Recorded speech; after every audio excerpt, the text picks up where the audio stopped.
হচ্ছে রেসালা দিনিয়াত, কিতাবের নাম হচ্ছে রেসালায় দিনিয়াত।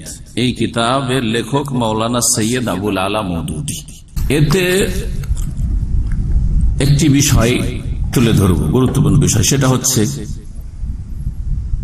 ইকামতের দিনের ক্ষেত্রে যে আলোচনাটি করেছি তাতে আমাদের ইকামতের দিনের ব্যাখ্যার ক্ষেত্রে আকীদাগত পার্থক্য জামাত ইসলামের সাথে বা মাওলানা মওদুদীর সাথে।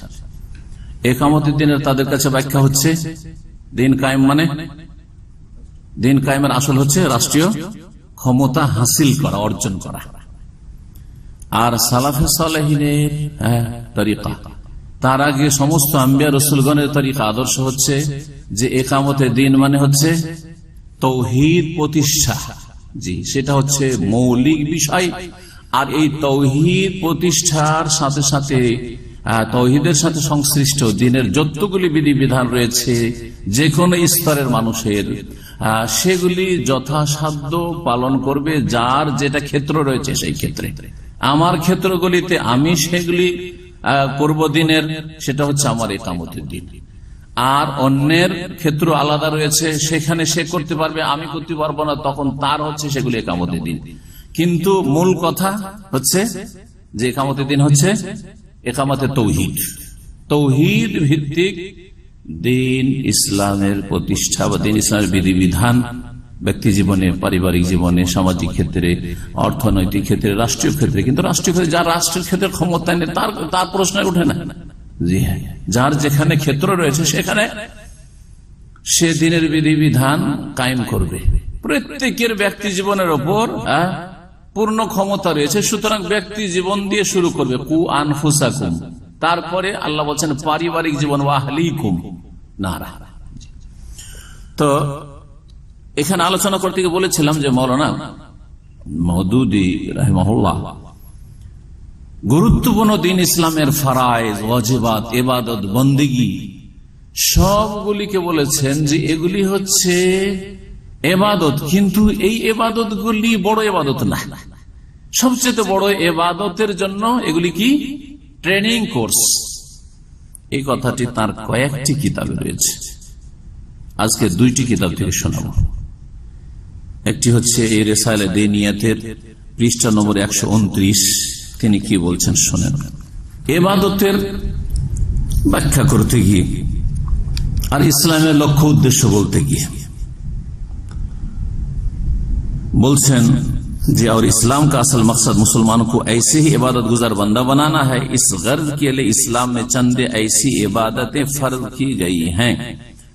বলছেন যে ইসলামের উদ্দেশ্য হচ্ছে মুসলমানদের কে এমন ইবাদত গুজার বানাবে, এমন ইবাদতকারী বান্দা বানাবে। আর এই উদ্দেশ্যে ইবাদত বন্দেগীর বিভিন্ন পন্থা বা বিভিন্ন বিষয়গুলি শরীয়তে দেওয়া হয়েছে, শরীয়তে ফরজ করা হয়েছে। এই জন্য কি করা হয়েছে? বলছে ऐसी इबादतें फर्ज की गई है, বেশ কিছু এমন ইবাদত ফরজ করা হয়েছে जो इंसान को उस बड़ी इबादत के लिए तैयार करती हैं।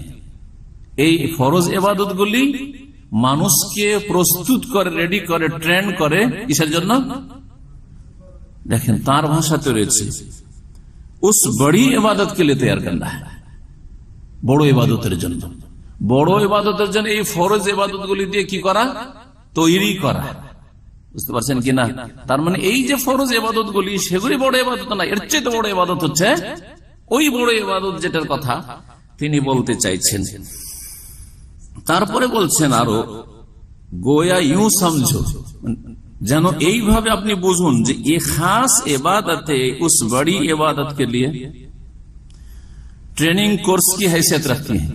ये विशेष इबादतগুলি এই খাস ইবাদত, অন্য জায়গায় বিশেষ কি ইবাদত, নামাজ, রোজা, হজ, যাকাত, এইভাবে বলেছে, আসছে এই কিতাবে বলবো।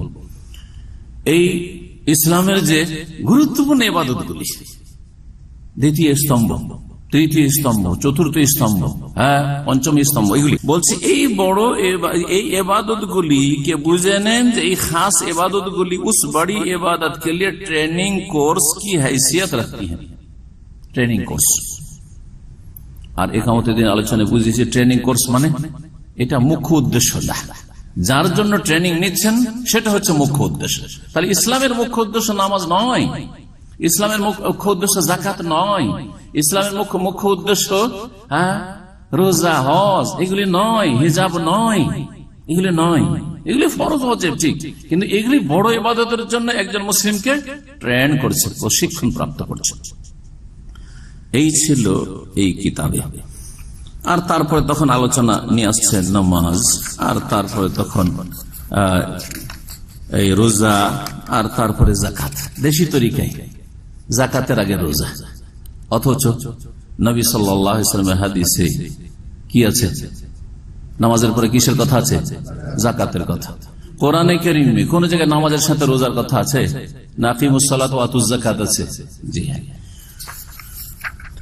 তো এই দেশি পন্থাতেই তিনি উল্লেখ করেছেন। তারপর হজ ইত্যাদি। এই ছিল কিতাব রিসালা দীনিয়াত। এই বিষয়টি এখন আপনাদেরকে শোনাই। তাফহিমাত, তাফহিমাত 2 খণ্ডে রয়েছে, এই জন্য এটা হচ্ছে প্রথম খণ্ড। তাফহিমাত খুব প্রসিদ্ধ কিতাব, সাইয়্যিদ আবুল আলা মওদুদী।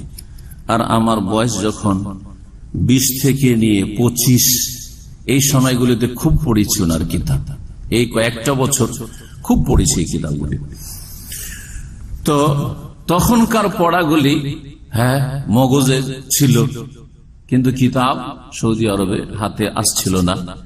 আর অনেকটা হেকমত মনে করেছিলাম যে এই বিষয়গুলি আলোচনায় বিলম্ব করি, বিলম্ব করাই হেকমত হয়তো, কিন্তু বিলম্ব করতে করতে দেখলাম যে এখন হেকমত হচ্ছে যে আলোচনা করে দিই।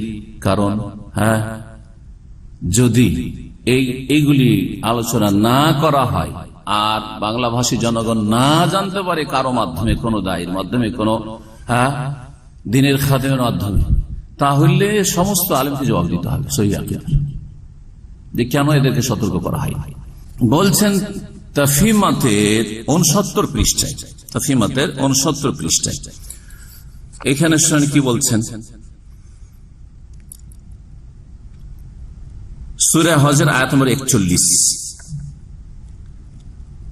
তার আগে উল্লেখ করেছেন। তাতে কি রয়েছে? যে যাদেরকে নেতৃত্ব দেব। তাহলে আলোচনাটা কিসের রয়েছে? রাষ্ট্রীয় ক্ষমতা হাসিলের আলোচনা, প্রসঙ্গ কিন্তু এই আয়াত বলছেন আল্লাযীনা ইম্মাক্কান্নাহুম ফিল আরদি আকামুস সালাতা ওয়া আতাউয যাকাতা ওয়া আমারু বিল মা'রুফ ওয়া নাহাউ আনিল মুনকার।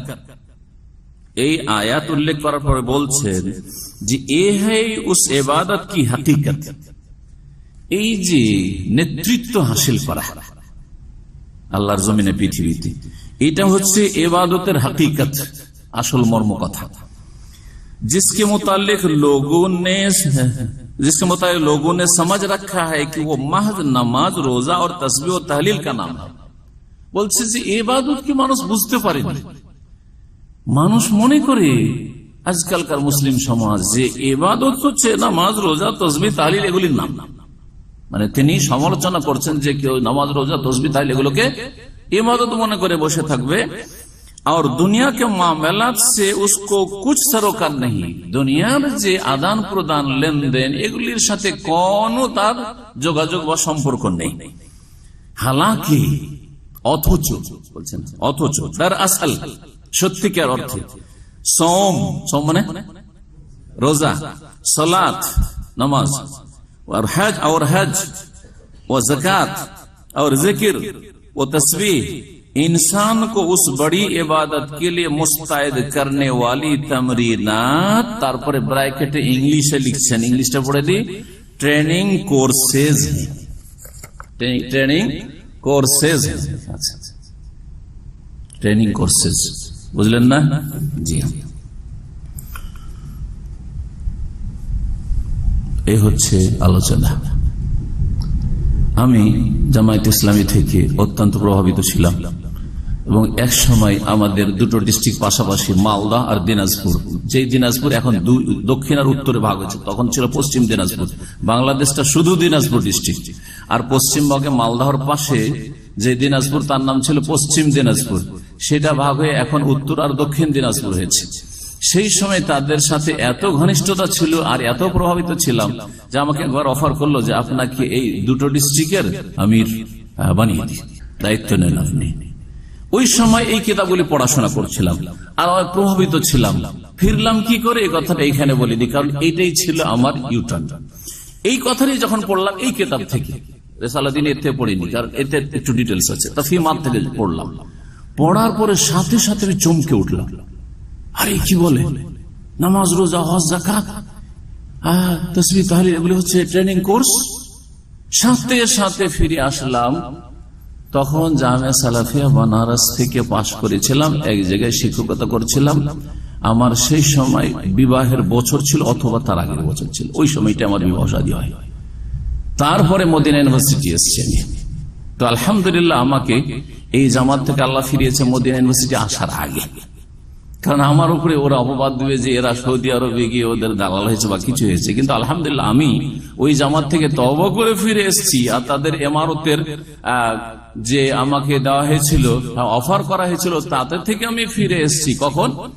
এই আপত্তিকর ইসলাম বিরোধী কথা পড়ার পরে চমকে উঠি, যেটা কি পড়লাম আমি, যে নামাজ, রোজা, হজ, যাকাত, তাসবিহ এগুলো ট্রেনিং কোর্স। তাহলে এগুলোর আসলে মূল্য না, আসল মূল্য হচ্ছে, মূল্যবান ইবাদত হচ্ছে ক্ষমতায় যাওয়া। জি হ্যাঁ, এটা আমাকে ফিরিয়েছে। হতে পারে যে অনেক আল্লাহর বান্দাদেরকে, আমাদের বাংলা ভাষাভাষীদেরকে আমার এই কথাটুকু ফিরাবে। যদি ফিরিয়ে দেয় তো আমার শ্রম সার্থক হবে, আর যদি না ফেরায় আমার কথাতে বা আল্লাহ রাব্বুল আলামিন তাকে তৌফিক না দেন, তাহলে আমার পক্ষ থেকে এই কথা তার জন্য হুজ্জত হবে কিয়ামতের দিন, যাতে না বলতে পারে যে আমাদেরকে কেউ সতর্ক করেনি বা আমাদের চোখ খোলার চেষ্টা করেনি, আমরা তো বুঝতে পারতাম না। এই একটি